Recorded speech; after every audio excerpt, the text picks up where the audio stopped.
അപ്പോൾ നമ്മളുടെ filling ready ആയിട്ടുണ്ട്. ഒന്ന് തിരിച്ച് മറിച്ചിട്ട് ഇങ്ങനെ ആക്കി കൊടുക്കണം കേട്ടോ. നല്ല അടിപൊളി ടേസ്റ്റി മോദകമാണ്. ചൂടോടെ കഴിച്ചു കഴിഞ്ഞാൽ നല്ല ക്രിസ്പി ആയിരിക്കും. ഹലോ, അപ്പോൾ എല്ലാവരും സുഖമായിരിക്കുന്നത് കരുതുന്നു. ഇന്നത്തെ സ്പെഷ്യൽ എന്താണെന്ന് അറിയാമോ? 4 മണി പലഹാരം മോദകമാണ് കേട്ടോ. മോദകം, സുഖിയൻ എന്നൊക്കെ അറിയപ്പെടുന്ന ഒരു 4 മണി പലഹാരമാണ്. ഭയങ്കര എളുപ്പത്തിൽ ഉണ്ടാക്കാവുന്നതാണ്, എല്ലാവർക്കും അറിയാവുന്നതുമാണ്. ആർക്കും അങ്ങനെ പ്രത്യേകിച്ച് പറഞ്ഞു തരേണ്ട ആവശ്യമില്ല അല്ലേ. അപ്പോൾ എൻ്റെ ഒരു രീതിയിൽ എങ്ങനെയാണ് ഉണ്ടാക്കുന്നതെന്നാണ് ഞാനിന്ന് കാണിച്ചു തരുന്നത്. അപ്പോൾ ആദ്യം നമുക്ക് വേണ്ട ചെറുപയർ പരിപ്പാണ്. ഞാനിവിടെ 1 കപ്പ് ചെറുപയർ പരിപ്പ് എടുത്ത് വെച്ചിട്ടുണ്ട് കേട്ടോ. ചെറുപയർ ഒന്ന് കുതിർത്തിയെടുക്കാം കേട്ടോ. കുതിർക്കാതെയും നമുക്ക് വേവിച്ചെടുക്കാം. അപ്പോൾ വിസിൽ കൂടുതൽ വിസിൽ കേൾപ്പിക്കേണ്ടി വരും. അപ്പോൾ കുതിർത്തിയിട്ടാണെങ്കിൽ നമുക്ക് ഒരു 2 വിസിലിൽ സംഭവം റെഡിയാവും കേട്ടോ. അപ്പോൾ ആദ്യം ഞാനിതൊന്ന് കുതിർത്താനായിട്ട് ഇടണേ. നല്ലപോലെ കഴുകി വൃത്തിയാക്കി നമുക്ക് കുതിർത്താം. ജസ്റ്റ് ഇത് 1 മണിക്കൂർ ഇങ്ങനെ ഇരുന്നാൽ മതി. എന്നിട്ട് നമുക്ക് വേവിച്ചെടുക്കാം. അപ്പോൾ ഞാനിതിപ്പോൾ 1 മണിക്കൂർ കഴിഞ്ഞിട്ടുണ്ട്. നമുക്കിത് വേവിക്കാനായിട്ടുണ്ട്. ഇതിലേക്ക് ഞാൻ ഒരു 1.5 കപ്പ് വെള്ളമാണ് ചേർത്ത് കൊടുക്കാൻ പോകുന്നത്. നമ്മൾ കുതിർത്തിയിരിക്കുന്നതുകൊണ്ട് തന്നെ അധികം വെള്ളത്തിൻ്റെ ആവശ്യമില്ല. അപ്പോൾ ഇത് വെള്ളം വറ്റി കിട്ടുകയും ചെയ്യും കേട്ടോ. ഒരു 3 വിസിലും കേൾപ്പിക്കാം.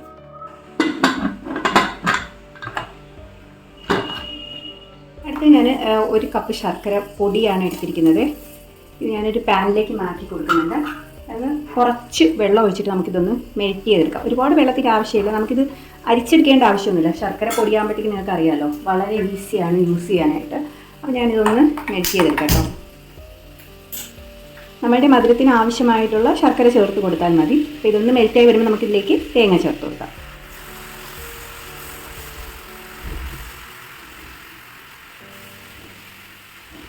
ഇത് ഒന്ന് മെൽറ്റായിട്ടുണ്ട്. ഇനി ഇതിലേക്ക് ഞാൻ തേങ്ങ ചേർത്ത് കൊടുക്കുകയാണ് കേട്ടോ.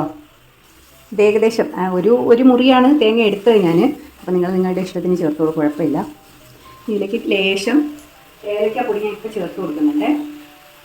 ഏലക്കാപ്പൊടി ഞാൻ പൊടിച്ചതാണ്. ഇതൊന്ന് ഇതായിട്ട് വരട്ടെ. ആ വെള്ളം ഒന്ന് വാർന്ന് വരുന്നവരെ ഒന്ന് ഇളക്കി കൊടുക്കാം. ഒരു നുള്ളു ഉപ്പിട്ട് കൊടുക്കാം കേട്ടോ. ഇതിലേക്ക് ഒന്ന് മധുരം ബാലൻസ് ചെയ്യുന്നതിന് വേണ്ടിയിട്ടാണ്. അപ്പം ഫുൾ വെള്ളം തോരാനായിട്ട് നിൽക്കണ്ട കേട്ടോ. ജസ്റ്റ് ഈ ഒരു കണ്ടീഷനിൽ നമുക്ക് എന്താ പറയുക, ഇത് സ്റ്റോപ്പ് ചെയ്യാം. അപ്പോൾ ഇത് 3 വിസിലും വന്നിട്ടുണ്ട്. ഇനി ഇതിന് ആവി ഫുള്ള് പോകുന്നവരെ ഒന്ന് റെസ്റ്റ് ചെയ്യട്ടെ. ഈ സമയം അത് എന്താ പറയുക, തേങ്ങ ഒന്ന് തണിയുകയും ചെയ്യും. അപ്പോൾ ഇത് ഞാൻ ആവി ഫുള്ള് കളഞ്ഞതിന് ശേഷം പോയതിന് ശേഷം ഞാൻ കാണിച്ചു. ഇനി അടുത്ത് നമുക്ക് മുക്കി പൊരിക്കാനുള്ള ബാറ്റർ തയ്യാറാക്കണം.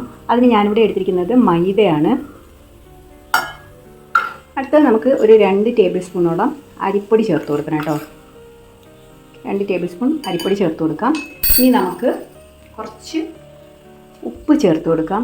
1/4 ടീസ്പൂൺ മഞ്ഞൾപ്പൊടി ചേർത്ത് കൊടുക്കാം. ഇനി ഇതിലേക്ക് ഞാനിപ്പോൾ 1 കപ്പ് വെള്ളം എടുത്തിട്ടുണ്ട്. ഒരു 1/2 കപ്പ് വെള്ളം ചേർത്ത് കൊടുത്ത് ആദ്യം ഒന്ന് മിക്സ് ചെയ്യാം. നമുക്ക് കുറേശ്ശെ വെള്ളം ഒഴിച്ച് വേണം മിക്സ് ചെയ്യാനായിട്ട്. ഞാനിപ്പോൾ 1 കപ്പ് വെള്ളം ഫുള്ള് ഒഴിച്ച് കൊടുത്തിട്ടുണ്ട് കേട്ടോ. വെള്ളം കുറേശ്ശെ ഒഴിച്ചിട്ട് മിക്സ് ചെയ്യാവൂ. അല്ലെങ്കിൽ വെള്ളം കൂടിയാൽ പിന്നെയും മാവ് നമ്മളുടെ അളവ് തെറ്റിപ്പോവും. പിന്നെ ആ ഒരു ബാറ്റർ റെഡിയായി വരത്തില്ല. അതുകൊണ്ടാണ് നമ്മൾ ഓക്കെ. ഞാനിപ്പോൾ ഒരു 1/2 കപ്പ് വെള്ളം കൂടി എടുത്തിട്ടുണ്ട്. അതിൻ്റെ ഒരു 1/4 ഭാഗം കൂടെ ഇപ്പോൾ ഒഴിച്ച് കൊടുക്കുകയാണ്. എന്നിട്ട് നല്ലതുപോലെ മിക്സ് ചെയ്യുക. അപ്പോൾ ടോട്ടൽ ഞാൻ 1.25 കപ്പ് വെള്ളം ചേർത്ത് കൊടുത്തിട്ടുണ്ട്. അപ്പോൾ നമ്മളുടെ ബാറ്റർ റെഡി ആയിട്ടുണ്ട് കേട്ടോ. ഏകദേശം ഇതൊന്ന് നല്ലതുപോലെ മിക്സ് ചെയ്യുക.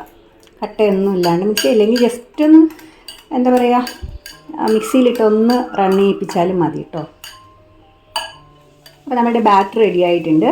ഇനി നമുക്ക് പയറിൻ്റെ കണ്ടീഷൻ എന്താണെന്ന് നോക്കിയിട്ട് തരാം കേട്ടോ. അപ്പോൾ നമ്മളുടെ പയർ നല്ലതുപോലെ വെന്തിട്ടുണ്ട്. ഒട്ടും തന്നെ വെള്ളമില്ല, കണ്ടില്ലേ. ഇത്രയും വെള്ളം വെച്ച് കഴിഞ്ഞാൽ നല്ല കറക്റ്റായിരിക്കും.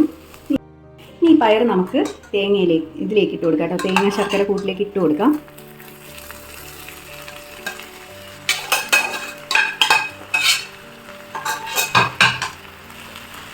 എന്നിട്ട് നമുക്കെല്ലാം കൂടെ ഒന്നിച്ച് മിക്സ് ചെയ്യാം കേട്ടോ.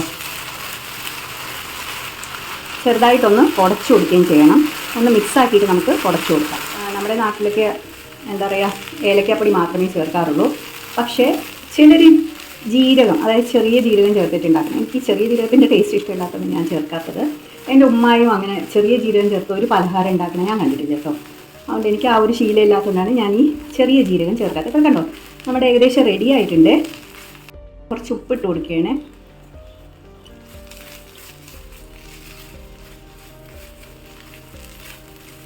നേരത്തെ ശർക്കരയുടെ കൂടെ ഉപ്പിട്ടുകൊണ്ട് ഒന്ന് ശ്രദ്ധിക്കണം ഇപ്പോൾ ഇടുമ്പോഴത്തേക്കും. ഇനി ഇതൊന്ന് തണിയുമ്പോഴത്തേക്ക് കുറച്ചുകൂടെ ഒന്ന് കട്ടിയാവും കേട്ടോ. ശർക്കര നല്ല ഡാർക്ക് കളർ ശർക്കര ആയതുകൊണ്ടാണ് കുറച്ച് ഡാർക്കായിട്ട് നിൽക്കുന്നത് കേട്ടോ. അപ്പോൾ നമ്മളുടെ ഫില്ലിങ് റെഡി ആയിട്ടുണ്ട്. ഇതൊന്ന് തണുക്കാനായിട്ട് കുറച്ച് നേരം ഞാൻ ഫാനിൻ്റെ കീഴിൽ വെച്ചിട്ട് വരാം. അപ്പോൾ ഇത് നല്ലപോലെ തണുത്തിട്ടുണ്ട്. ഇനി നമുക്കിത് ഉരുള പിടിച്ചെടുക്കാം കേട്ടോ. ഞാൻ ചെറിയ ചെറിയ ഉരുളയാണ് പിടിക്കുന്നത്. നിങ്ങളുടെ ഇഷ്ടത്തിനനുസരിച്ചിട്ടുള്ള ഉരുള പിടിക്കാം.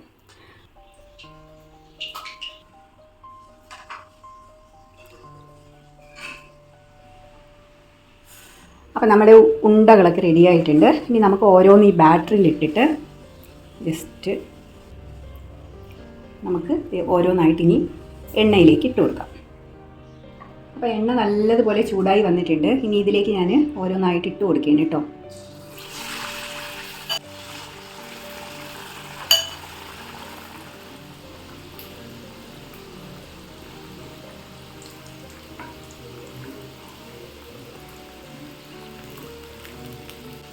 അപ്പോൾ ഇതൊന്ന് ഇടയ്ക്കിടയ്ക്ക് ഇങ്ങനെ ഒന്ന് തിരിച്ച് മറിച്ച് ഇട്ട് കൊടുത്ത് നമുക്ക് ഒന്ന് മൊരിച്ചെടുക്കാം കേട്ടോ. അപ്പോൾ നമ്മളുടെ സുഖിയൻ ഏകദേശം റെഡി ആയിട്ടുണ്ട്. ഇതൊന്ന് തിരിച്ച് മറിച്ച് വിട്ട് ഇങ്ങനെ ആക്കി കൊടുക്കണം കേട്ടോ. ഇളക്കി കൊടുക്കണം. തിരിച്ച് മറിച്ച് ഇങ്ങനെ ഇളക്കി കൊടുക്കുക.